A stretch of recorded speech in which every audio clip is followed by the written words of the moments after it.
Suit number NICN CA 18M 2023 between Dr. P.G. Akintunde and 1. University of Calabar. 2. Vice Chancellor, University of Calabar. And 1. United Bank of Africa PLC. 2. First Bank of Nigeria PLC. 3. University of Calabar Microfinance Bank. 4. Access Bank PLC. 5. Eco Bank Nigeria PLC. My Lord, Yes. all the parties, the judgment creditor, the judgment debtor, and the garnishees are all absent, my Lord. It's all right. Appearance. Appearance. May it please this honorable court. Yes. Vivian Orim, Vivian Orim. legal aid officer.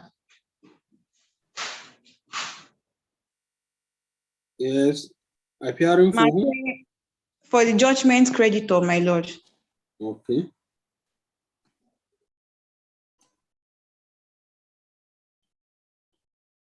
Yes. Any other appearance? Respectfully, my lord, Yes. I am E.B. Inyama. E.B. Inyama. E.B. Inyama. Appearing for who? My lord, for First Bank of Nigeria PLC. Second garnishi. Yes. Any other appearance? Any other appearance?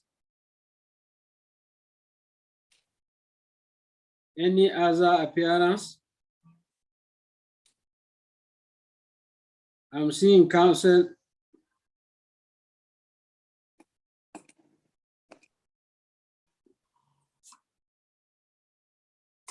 I'm seeing counsel, the state legal officer. Any other appearance? Okay, this matter is for ruling. In the absence of further appearance, this matter is for ruling. The ruling is ready.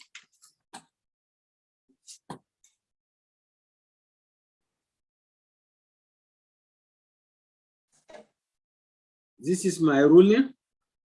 This deals with motion on notice dated the 4th day of July 2023 and filed on the 7th day of July 2023. The motion on notice was brought pursuant to Order 1, Rule 9, Sub-Rule 1 of the National Industrial Code Rules, Section 6, Subsection 6C, Section 36 of the Constitution of the Federal Republic of Nigeria, 1999, as amended, and under the inherent jurisdiction of the court. The motion on notice is framed for the following reliefs. They are: 1, an order discharging stroke setting aside garnishi order NICI made by this court on the 24th day of April 2023. 2, an order declining jurisdiction to make absolute the garnishi order NICI made by this court on the 24th day of April 2023. 3, and for such further orders as this honorable court may deem fit to make in the circumstances. The grounds for seeking the above reliefs are as contained in the motion papers as follows. 1, the garnishi order NICI was granted based on misrepresentation of fact. 2, the account numbers presented to the court as the account of the judgment debtors are not their accounts. 3, the amount sought to the attached and which was attached by the order NICI is not the judgment debt as contained in the judgment of this court. 4, the condition precedent for granting of order NICI was fulfilled. 5, the proceeding of this court leading to the grant of the order NICI was based on incompetent process. The application is supported by a 15 paragraphs affidavit sworn to by one Mr. Esong N. Inyang, an employee of the first judgment debtor applicant. The crux of the facts as deposed to in support of the motion of notice is to the effect that the judgment creditor seeks to impose against the applicants the judgment creditor sought to impose against the applicant could not be located in the judgment. And the monetary claim granted by this court in the judgment as contained in the judgment is the sum of 2,226,558 naira 50 kobo, only being 50% of claimant arrears of salary from 2006 to 2011. While the judgment creditor in the affidavit in support of his motion ex parte, based on which Ganeshi Oda Naisai was made on the 24th day of April 2023, the judgment sum was said to be the sum of 52,398,265 naira 34 kobo only. According to the deponent, this amount granted could not be located. This amount being claimed could not be located in any part of the judgment. It was also deposed in paragraph 10 of the affidavit in support of the motion on notice that the account numbers listed by the judgment creditor in his motion ex parte as belonging to the judgment debtors do not belong to any of the judgment debtors.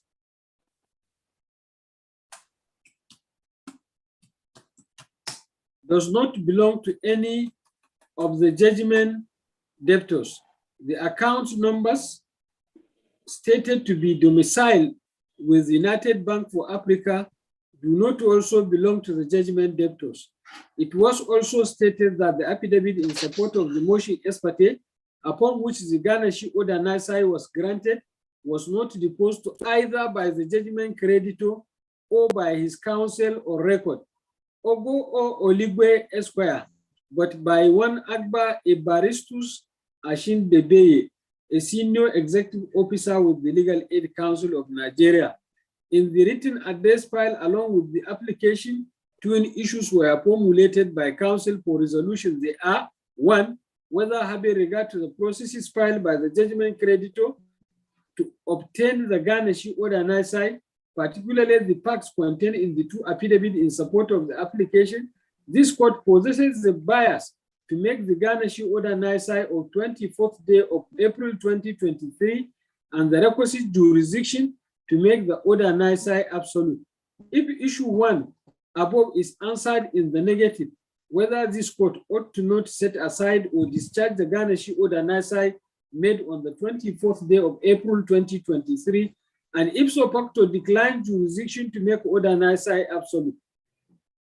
Argument.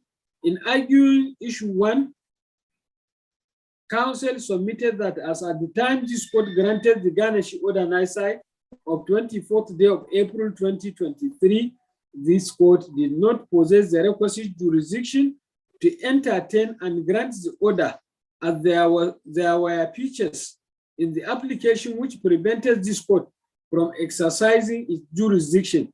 It is also the submission of counsel that jurisdiction is the bedrock upon which a judex can exercise its power to adjudicate as any judgment or order made by a court without requisite jurisdiction is null and void and of no effect whatsoever, no matter how beautifully and the proceedings were conducted. In support of this contention, counsel relied on the case of NNPC versus Oriwasele. On condition precedent, the exercise of jurisdiction, counsel refers to the case of James versus INEC, where Mohammed JSC relied on Madukolo versus Inkendelem, where the position on condition precedent were restated, where it was stated that a court of law is competent when it is properly constituted as regard members and qualification of members of the bench, and no member is disqualified for one reason or the other, and that the subject matter of the case is within its jurisdiction, and there is no feature in the case which prevented the court from exercising its jurisdiction, and that the case comes before the court initiated by due process of law upon fulfillment of any condition precedent to the exercise of the jurisdiction. Counsel submitted that they are not contesting the composition and qualification of the judex in this court, or the jurisdiction of this court to entertain the garnishing proceeding, having regard to the provisions of Section 254C of the Constitution and Constitution as amended. Rather, the grounds of the applicant is that there are features in the application which prevented the court from exercising its jurisdiction to entertain and grant the order nisi, as according to counsel, the application was not initiated by due process of law and upon fulfillment of condition precedent to initiation of the application. Counsel argued that the application was brought pursuant to Section 83 of the Sheriff and Civil Process Act and Order 51 of the rules of this court. Counsel refers to Order 51 Rule 2, which provide for content of the affidavit in support of motion expedited for an order nisi to be granted. According to counsel, the requirement of the rules have not been complied with by the applicant. Therefore, counsel urged the court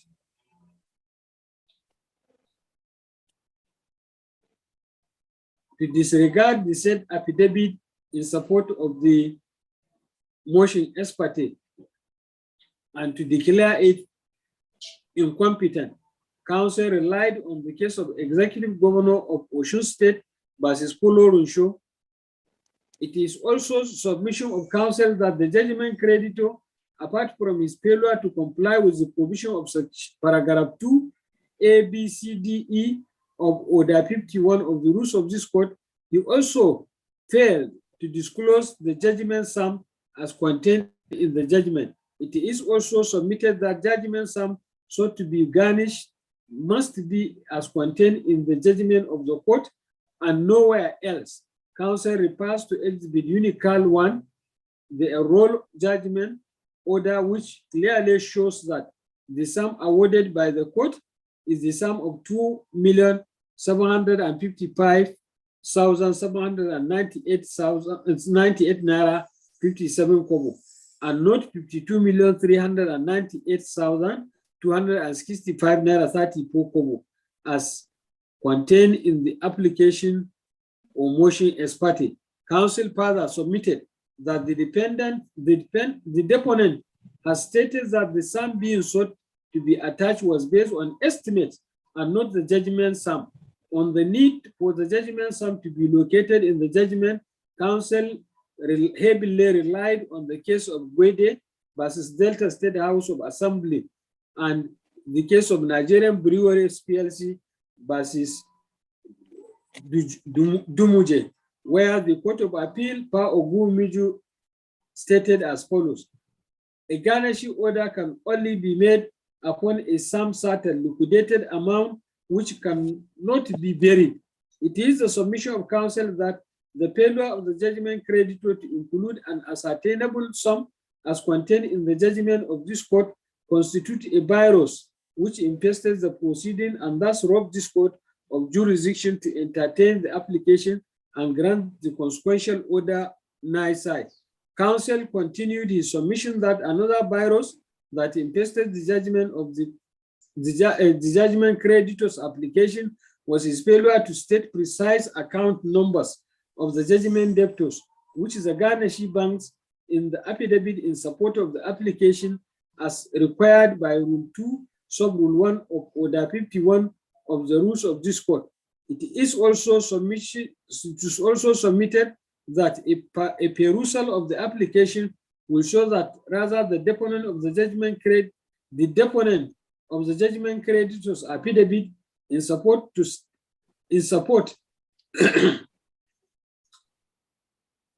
failed to state the account numbers in the affidavit as required by law. The judgment creditor curiously and contrary to the provisions of the rules elected to state the account numbers in the reliefs as contained in the motion paper. The judgment debtors have stated in the affidavit in support that the account numbers are not their account numbers, but accounts belonging to other persons. It is submitted that the account numbers contemplated by Rules 2 Sub-Rule B of Order 51 of the rules of this court is that the judgment debtor and no other person shall do so. This is because a garnishee order can only be made against a garnishee or third party who is actually indebted to the judgment debtor, not a speculated debtor. In support of this contention, reference was made to the case of GTB versus Musa Tafida. It is also the submission of counsel that the affidavit in support of the motion ex parte is incompetent as it was deposed to by a third party other than the judgment creditor or his counsel on record, contrary to the provisions of Section 83, subsection 1 of the Sheriff and Civil Process Act, that an affidavit in support must be deposed to by judgment creditor or his legal practitioner. This excluded other persons. It is further submitted that affidavit of the judgment creditor, having been sworn to in contempt of Section 83, subsection 1 of the Sheriff and Civil Process Act, is ipso incompetent, and order made is void. The motion is equally void, there being no affidavit in support of the motion. In support of this contention, counsel relied on the case of Omujabe versus Idris. Counsel asked the court to resolve issue 1 in favor of the judgment debtors. On issue 2, counsel submitted that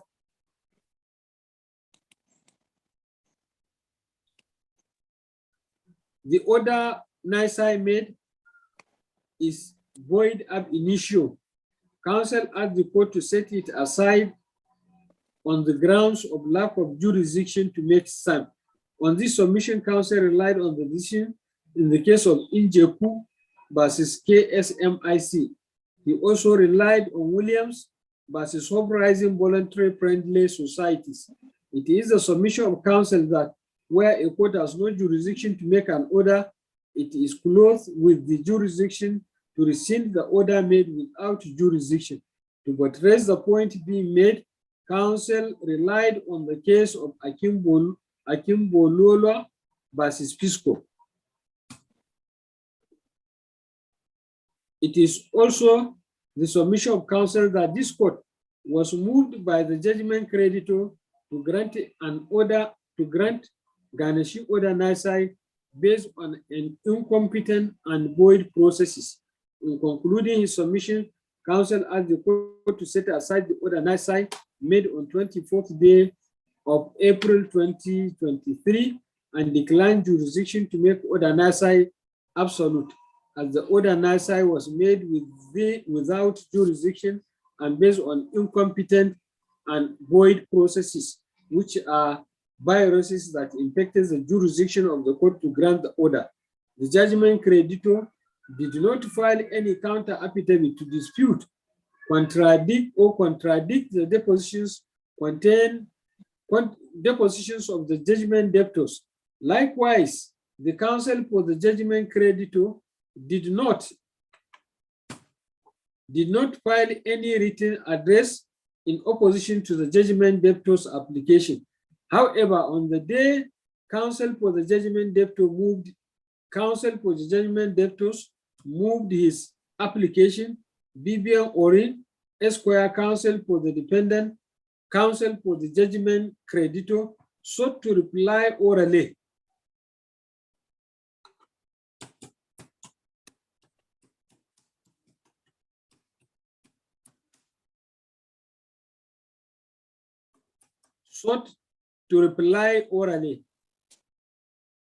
Which the court obliged her. In response to the judgment,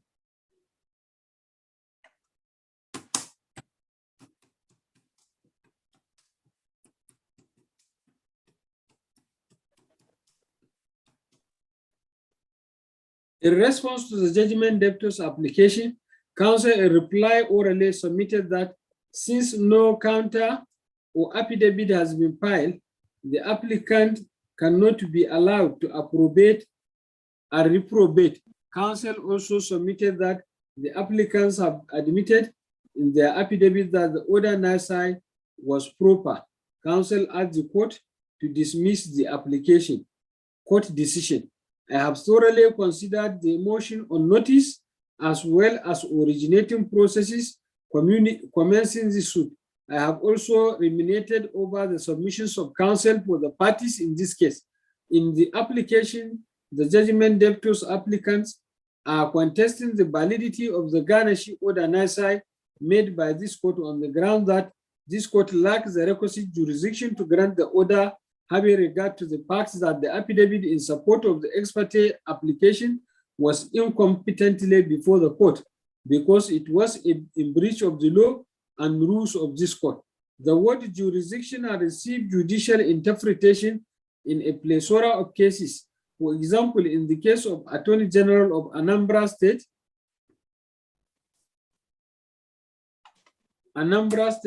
versus Attorney General of the Federation, the Supreme Court, Fa Ogundere JSC of blessed memory, defined jurisdiction as the authority a court has to decide matters before it or take cognizance of matters presented in a formal way for its decision. In Obeta versus Okpe, the court held the jurisdiction is the bias of a court to come into a matter to adjudicate. The jurisdiction of a court to try a matter before it is very important because a judgment delivered by a court without jurisdiction is a nullity. See Lawani versus Shetima. Therefore, the objection to jurisdiction of the court,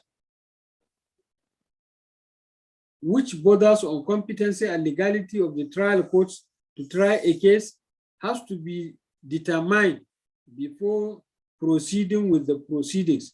See the case of Shell Petroleum Development Company of Nigeria Limited versus Azaya. Jurisdiction is radical in the nature and at the foundation of adjudication. So important is that it cannot be defeated by the provisions of the rules of court. See the case of Akem Bejo versus Ataga. Jurisdiction is threefold issues. That's why once it is raised, the court must consider it first because where the court takes upon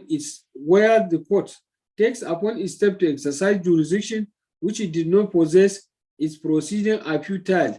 See Madukulo versus Inkendelin.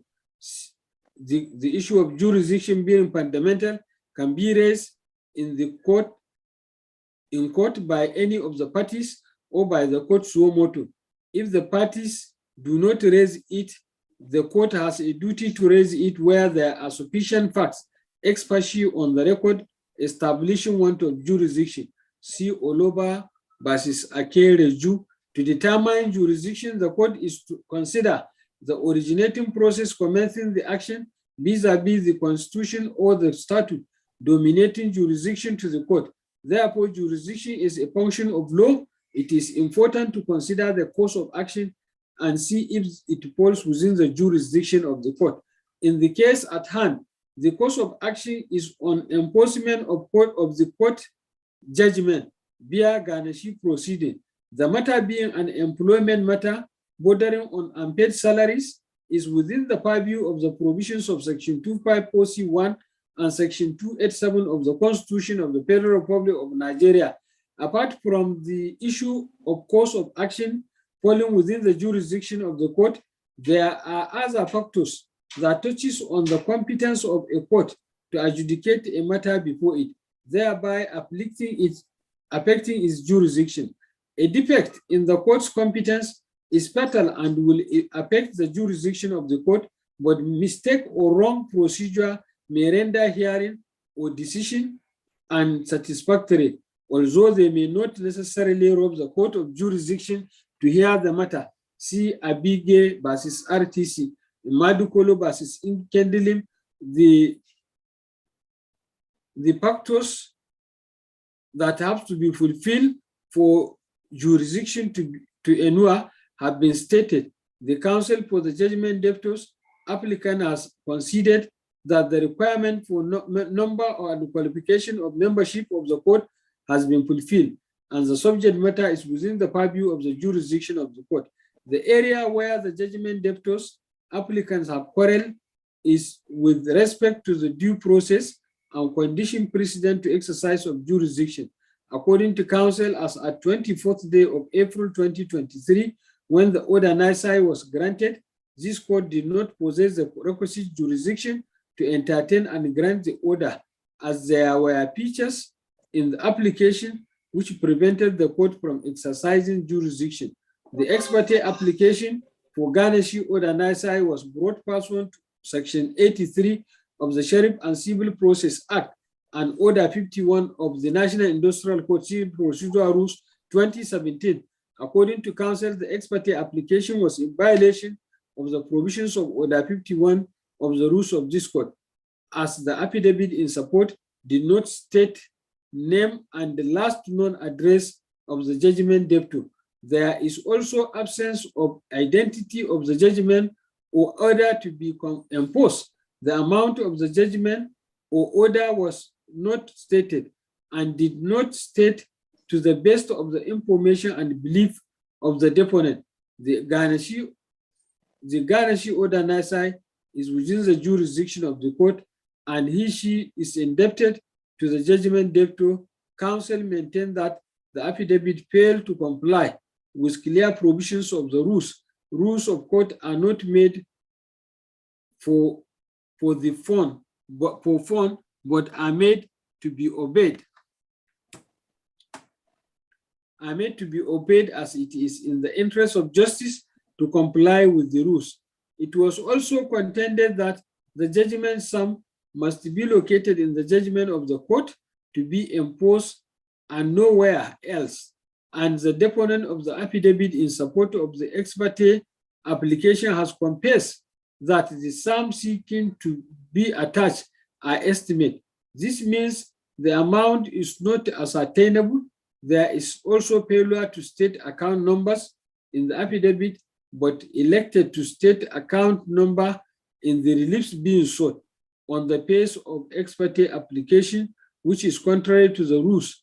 The judgment debtor applicants have also stated that the account numbers do not belong to them.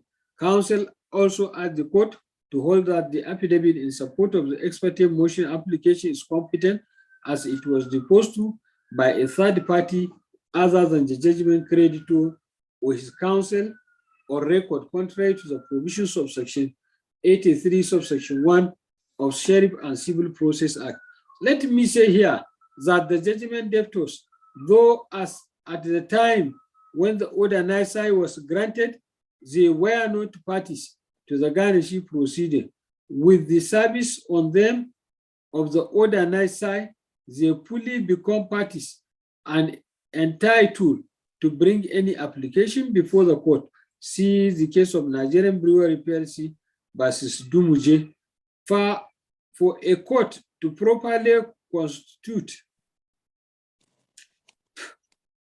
for a court to properly assume jurisdiction to adjudicate over a matter, due process must be followed in bringing the action before the court. In other words, condition precedent to bringing action must have been fulfilled. But here we must distinguish between a mere technicality, which does not affect the competence of the court, and a substantial non-compliance, which affects the competence of the action and rules and robs the court of jurisdiction to entertain them. The court, in the case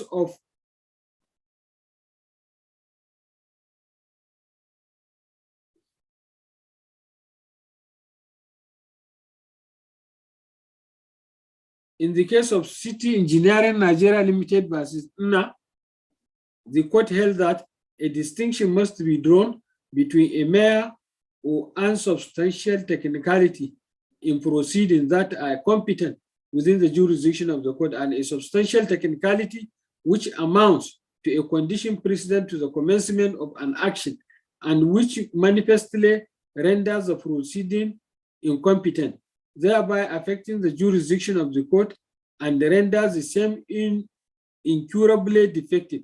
Whereas the former may be waived, the latter, as a general rule, may not be waived because acquiescence does not and cannot confer jurisdiction on court. A rule of court may be waived as long as there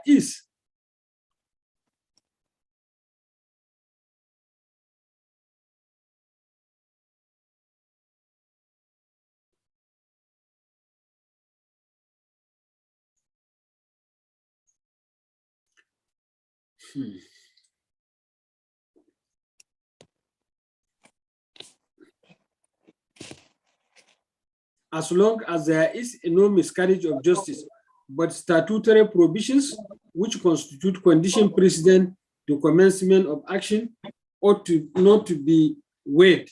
A condition precedent to doing any act in court laid down by the Constitution or statute cannot be waived, but must be strictly complied with.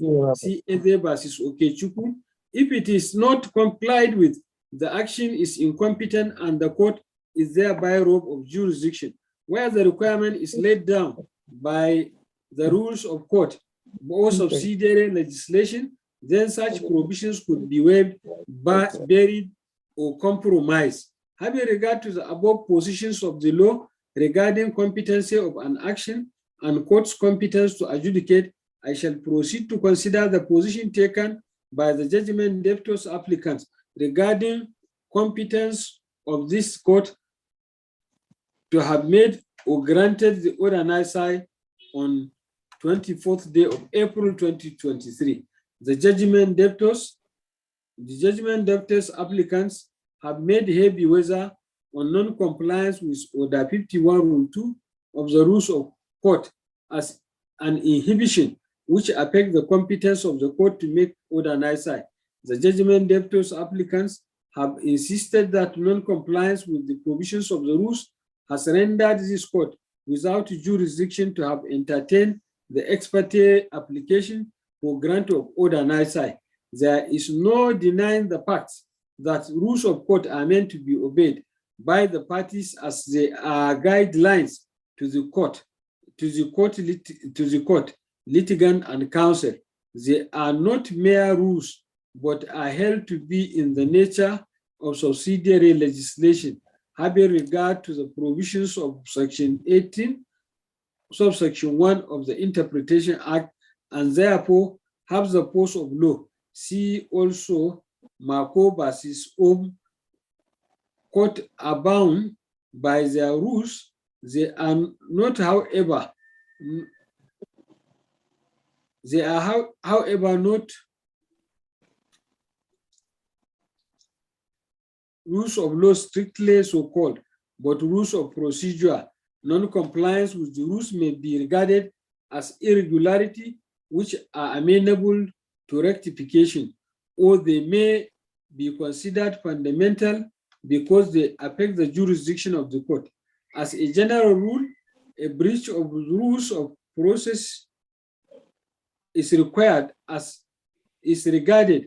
irregularity, which can be cured or remedied. See Order 5, Rule 1 of the rules of this court. Even at that, the position of the law seems to be that where a party is in breach of objection, the objector must raise objection in the breach timeously. CCBN versus Amo. If the objection is irregularity is not raised on time, the party will be deemed to have waived the irregularity. See Saudi versus Abdullahi, where the court deemed a party to have waived his original right to raise objection. The party is said to have legally acquiesced to the non-compliance, and he will be precluded from raising the issue. See the case of Shedemi and others versus Governor of Lagos State. What this means is that as soon as party discovers irregularity, he must timelessly object to it. In other words, if the objector continues with the proceedings after noticing or discovering the error, he will not succeed on having the process set aside. See the case of Saraki versus Kotoe. Irregularity.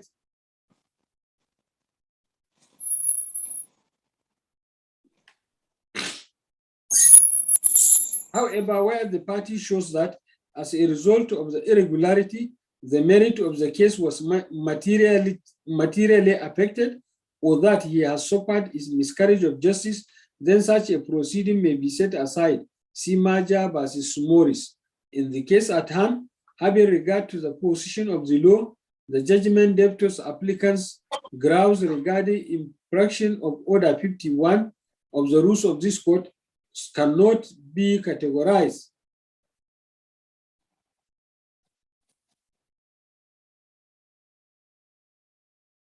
The next question to be resolved is with respect to the claim of infraction of the provisions of Section 83, Rule 1 of the Sheriff and Civil Process Act.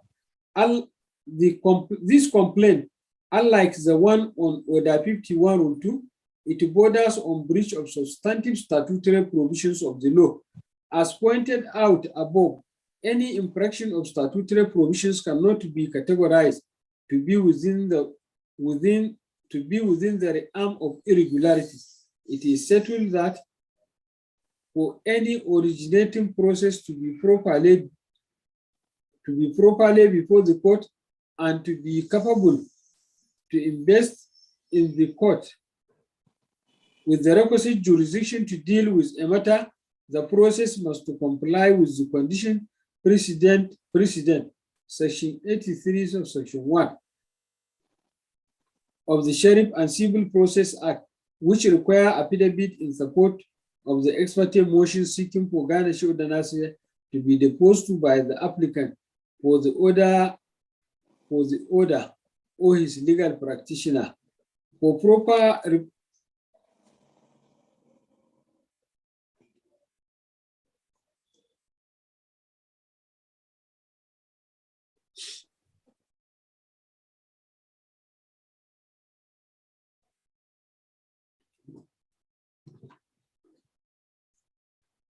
the law is right that when words used in a statute are clear and unambiguous, the words must be interpreted in its literal, grammatical, and ordinary meaning without any sentiment, decoration, or quibble. That a court should not and must not read into any enactment words which are not to be found there. See the case of UBA PLC versus Aparo Bon Community Bank Limited. See also Ogwade versus Padairo. See also Osho versus Phillips and Ibrahim versus Bardo. These cases clearly enjoin court to interpret provisions that are plain and clear, their literal, grammatical, or ordinary meaning. Therefore, when the wordings of a statute are simple and clear, they should be given their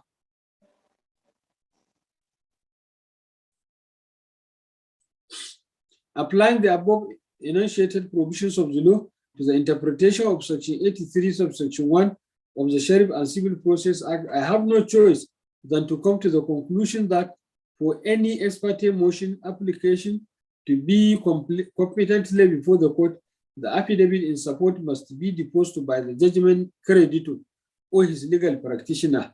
In the case at hand, the affidavit in support of ex parte application based on which the order NISI of 24/4/23 was made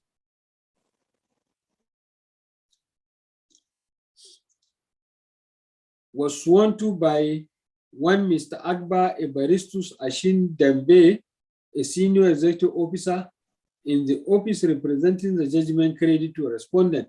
The deponent of the affidavit, not being the judgment creditor himself, or being counsel for the judgment creditor, the said affidavit not having been deposed by the judgment creditor or his lawyer is incompetent and not capable of supporting the ex parte application. The affidavit in support of ex parte application having not been found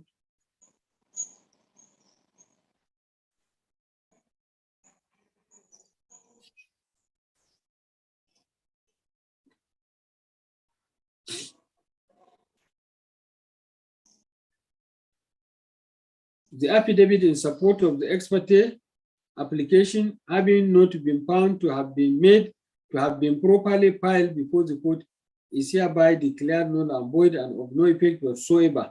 The ex parte motion having been filed without a requisite affidavit is equally incompetent to have closed this court with the bias to entertain same. In the circumstances, the ex parte order nisi made without requisite jurisdiction, as the processes based on which it was granted were not commenced by due process of law.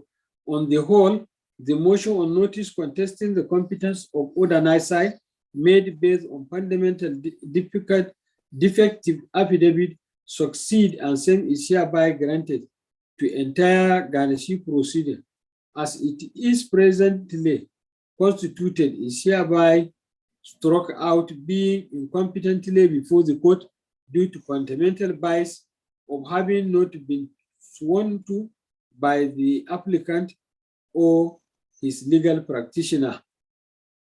Before ending this ruling, I wish to state that the application of the judgment debtors have brought to the fore the need for counsel when preparing enforcement proceedings to be extra vigilant and conscious and circumspect in order to avoid falling into the fulfill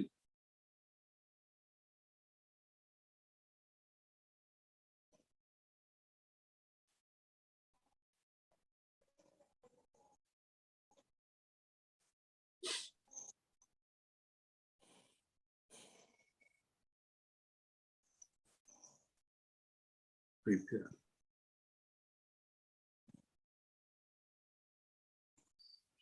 Have brought to the fore the need for counsel when preparing enforcement proceeding to be extra conscious and circumspect in order to avoid falling into the pitfalls of technicality that bog down proceedings of enforcement. This is because a litigant that comes to court to ventilate his grievances is only interested in reaping the fruits of his judgment at the end of the contest before the court. Therefore, counsel must always remember that it is one thing to get judgment and entirely another thing to reap the fruit of the same judgment. Counsel must always ensure in commencing enforcement proceeding, nothing is left undone or omitted to be done what ought to be done. On the whole, having found that there is an incompetent affidavit in support of the motion ex parte, the court ought not to have granted the said order nisi in the first instance for the infraction of Section 83, subsection 1 of the Sheriff and Civil Process Act. In the circumstances and in view of the fact that garnishee proceeding, in view of the fact that I have found that the garnishee proceeding is incompetent, same is hereby struck out. I make no order as to court rulings is accordingly entered. As the court pleases. As God pleases. Yes. As the court pleases, my lord. Yes. My lord, sir. Good Yes. morning, my lord. I'm really sorry I joined late. I was having problems with my Zoom network, but eventually I was able to get through. Yes. My name is Paul Eshemo. Pleases. Paul Eshemo. Eshemomo, Eshie. MOMOH. Yes, my lord. Appearing for who? The judgment debtor applicant. My lord, I wish to appreciate your lordship for that well-considered ruling, not because it's in our favor, but the depth to which your lordship went. Yes. Your lordship was very clinical in your analysis of the issues and the facts and application of the facts to the law. My Lord, we are grateful and we pray that God will continue to give you wisdom to do that which is right always. Amen. Thank you very Very much. grateful, sir. You are welcome. Thank you, my Lord. I find your ruling very educating and enlightening. It's all right. Have a wonderful new month. Thank you very And much. long live my Lord. You sure you said. Yes.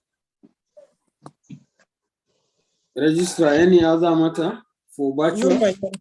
That's We are all for grateful. today. Yes, Orim, you want to say Okay. something? Yes, my lord. We are grateful, my lord. We will take the appropriate step to in subsequent proceedings, and we can also It's all correct right. the. Yes, You my are- lord. You are welcome. You are welcome. Yes, my lord. And Thank I'll you pass the very much. message across to the substantive council. It's As in, all I'll right. pass the message across the substantive council, my lord. It's all right. You are welcome. Thank you, my lord. You are also substantive now. It's the same office. It's not different. Yes, my lord. You are welcome. I wish you Thank all the best. Thank you very much for joining us. Thank you, my We lord. have Thank come to you. the end of the proceedings. Okay, my lord. Have a We have a wonderful great day, day, my my lord. lord. Thank you, my Lord. Come on. God, Thank you, Jesus.